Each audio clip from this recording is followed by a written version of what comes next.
I'm so happy to be here this evening on this occasion of webinar, and I'm so happy that about 2,500 registrations are already there. So probably the whatever few words I'm able to speak here will have some relevance to technical education with so many teachers, chairmen, principals, directors on board this webinar. Friends, first of all, I would like to say that because you're conducting this webinar on the main theme of post-COVID-19, and whatever webinars are happening these days, I think 99% of them are on post-COVID scenario as to what will happen post-COVID, and that's an anxiety. That's a great anxiety because, understandably so, because this COVID-19 has been the greatest disruption of this century at least. And for all of us, a part of this webinar, either on the panel or on the audience, will bear with me that none of us have seen a disruption of this magnitude in our lifetime, and hopefully we will not. So this is a disruption of such a large magnitude, even to sort of stipulate what will be the new normal is almost impossible. As a matter of fact, we are getting into the habits of defining disruptions, defining new normals, which we don't know. We can only speculate a little bit, but can't predict.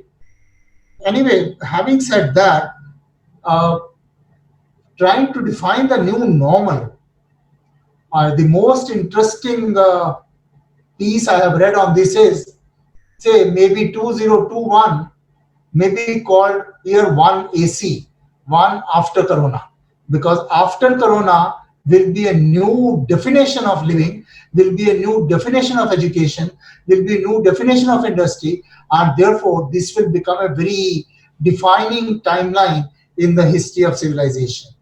So, having said that, when I received a message from Professor Kandal this morning, and where he tried to give it a picture of ऋषियों के प्रताप से राष्ट्र निर्माण, so meaning thereby that bringing some uniqueness to India, as to because nobody else in the world will talk about rishis except India.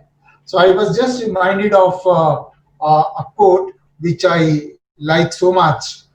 It says, प्रकृति तेरा रूठना भी जरूरी था, इंसान का घमंड टूटना भी जरूरी था, हर कोई खुद को खुदा समझ बैठा था, ये शक दूर होना भी जरूरी था. So, like, it's a fact that to a large extent, we have invited a disruption, whether it was COVID or something else, nobody could predict. We have been talking about sustainability development goals and all international fora for last several years. Firstly, we defined millennium goals, then we defined sustainability development goals. We listed 17 goals, which have terms like zero hunger, zero poverty, 100% literacy, etc., etc. Now, but if you really look back and analyze, we have been talking about sustainability development goals in big conferences all over the world, writing good reports, making good presentations, but where is the implementation of these sustainability development goals?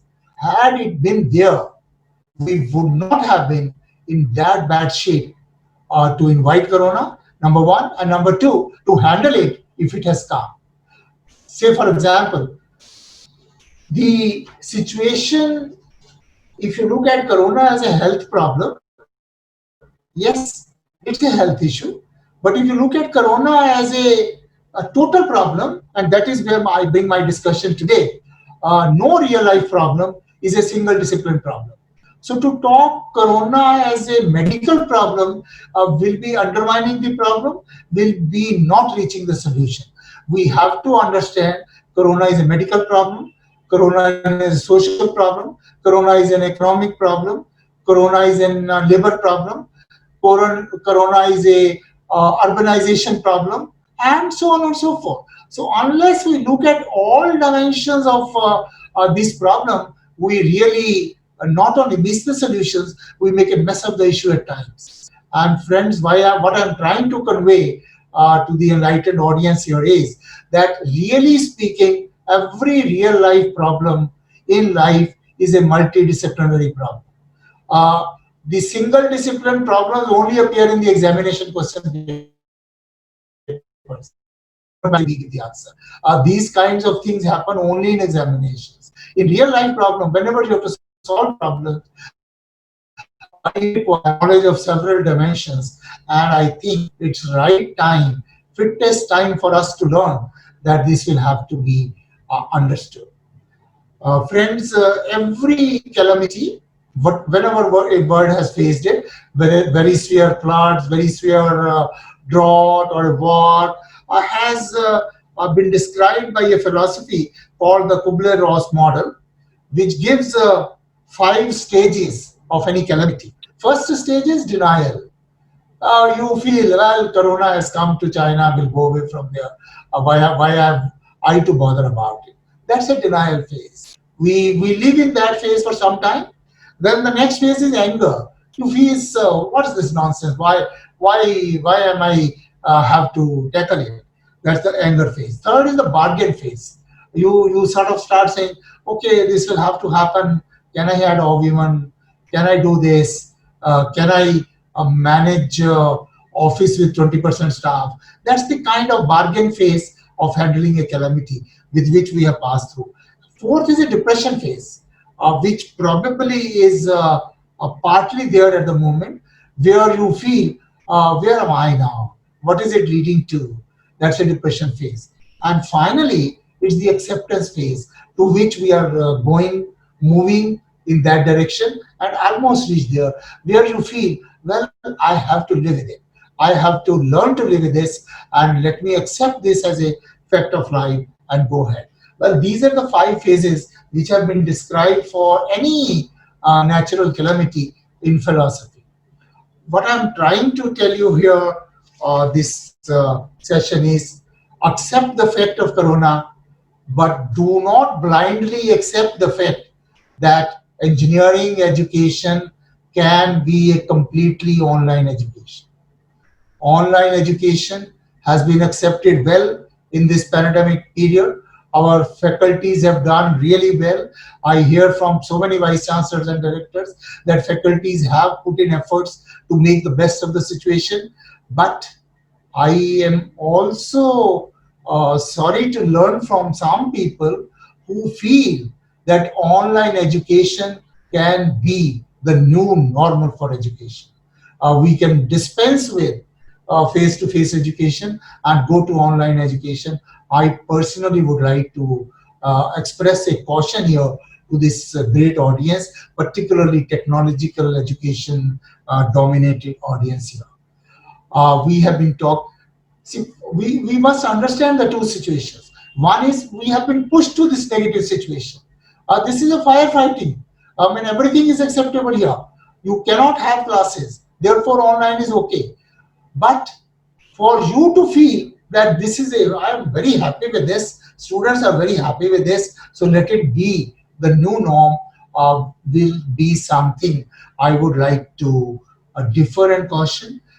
Engineering education is a teamwork, is a primarily action-oriented activity. Yes, people conduct virtual labs now.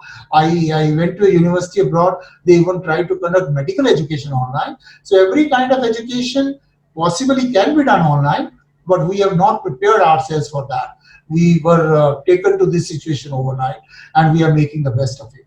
So my take on here is that when we reopen, we will have to go to a mode of education, which I definitely feel will be the necessity. That will be the blended mode of education. That is 100% face-to-face will not be possible. That will not be possible because you don't have classrooms for that. Every classroom will have to be restricted to 15 or 20. no university, no college, no institution has as many classrooms to accommodate all students in groups of 15 to 20. Therefore, 100% face-to-face will not be possible. At the same time, 100% online will not be desirable. So faculties will probably utilize this time to decide what in their particular course can be done online and what will still be desirable to be done face-to-face. I believe that will be a very hard exercise which has to be done. And for large universities, it will depend upon subject to subject. I mean, history can have a different treatment than engineering or medical science. Even in engineering, different branches of engineering may have a different blend ratio. Uh, Even in one branch, different subjects could have a different blend ratio. I was talking about, say, civil engineering, for example. Building construction and materials may be taught online 50–60%, but structural design, certainly not. So therefore, you will have to design the blend ratio for each subject, and then for each branch, and then for the whole university, and vis-a-vis optimization of resources, reach a point where education is really effective. Having said that, we have still not devised the quality norms for online education in a really effective manner. Understandably so, because we had to take it on overnight. But let us start doing that, because this is also one thing we have to do all the time. Therefore, devise quality norms for online education also. We have been talking about, for a perfect engineer, we have been talking about soft skills, attitudinal skills, how to incorporate that into the curriculum in the face of the blended education is also a challenge which we have to face and come up the solutions with. Friends, every disruption takes us several orders of magnitude this way, that way. People say printing press was a great disruption. Before the books were printed, students were most attentive to listen to the Guruji because they had no other option. Printed press came, books came printed. We felt it's a great help. Yes, it is a great help. But at the same time, the attention in the class reduced, number one. Number two, we went into a very wrong habit that every problem has one solution. And that is the solution which is written on page number 224 of the book, this. Now that tendency which we brought to the students right from the school to the college to the university, that every problem has a unique solution, and that unique solution is what I taught in the class or what is written in textbook, page number this, book number this. Now this can you summarize? Yeah, sure. That has been a sort of very bad trend. So I feel we will have to bring in the concept of flexibility at every level and let the students understand, particularly engineering students, that problems may not have a solution, problems may have several solutions, and we must learn to pick up the best. And finally, I will say interdisciplinary education with a lot of flexibility of courses will be the new norm. And with this, I think I leave it to the other panelists, to great panelists, to add on to what I have said. And I believe at the end of the day, we'll be all far richer in our trends of technical education. Thank you, sir. Thank you very much.